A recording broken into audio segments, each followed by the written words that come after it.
Walked up when he did, I would have asked Joe and Troy what I want to start with you, because you heard D'Amico talk about against everybody. Yes. And everybody, according to many on the social media, included the referees on occasion tonight. There were several hits that our rules officials said weren't late hits. No, definitely. The second one in particular, when Mahomes is a runner, I just don't know what you're supposed to do. How do you react to the calls? I think the first thing, you have to start to understand the position these defensive players are in. Patrick Mahomes in that moment is running side to side. He's basically playing with the defenders, and then when they close on him, he falls straight to the ground. Right. This wasn't a situation of sliding and giving yourself up. These players were trying to tackle Patrick Mahomes as he danced around versus their defense. And when you have a call like this in this situation that gives the Kansas City Chiefs a new set of downs, 15 yards. That's an issue. Yeah. Think back early on in the game to the Will Anderson Jr.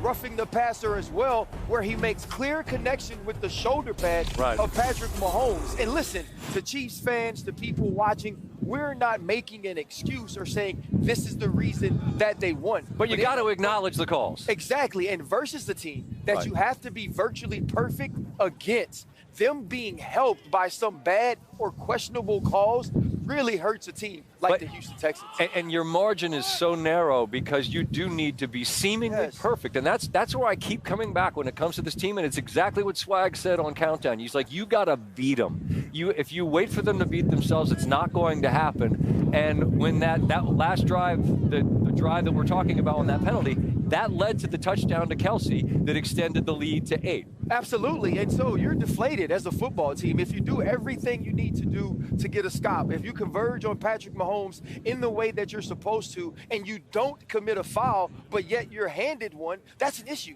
Right. Because now you've gotten 15 yards. Now you've given up another set of downs. And so not only being deflated, but you're putting the football in the hands of the best quarterback in the world, and you eventually pay.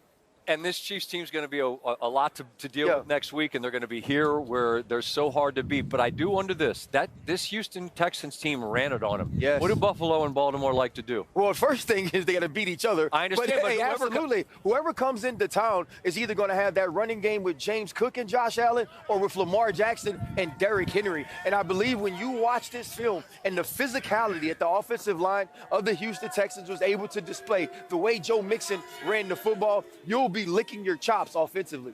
You might, but you got to beat them. And this Kansas City team is better than anyone we've seen in this last little window of time at figuring out one way or another to have more than you. Just to be really quick, Chanel blocks the kick to beat the Denver Broncos, and he shuts the game down tonight with the same exact type of rush. We'll see you in Atlanta on Monday. I'm waving my finger like Chris shows, like Tumbo. Tell me it's not cool. No. You know what? They're warmed by winning, and they continue to do just that.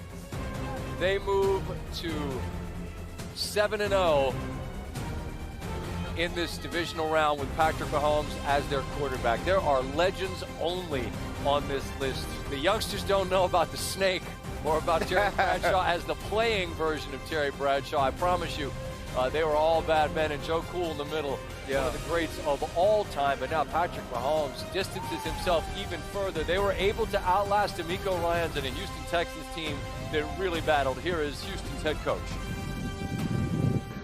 Yeah, we knew going into this game, man, it was us versus everybody.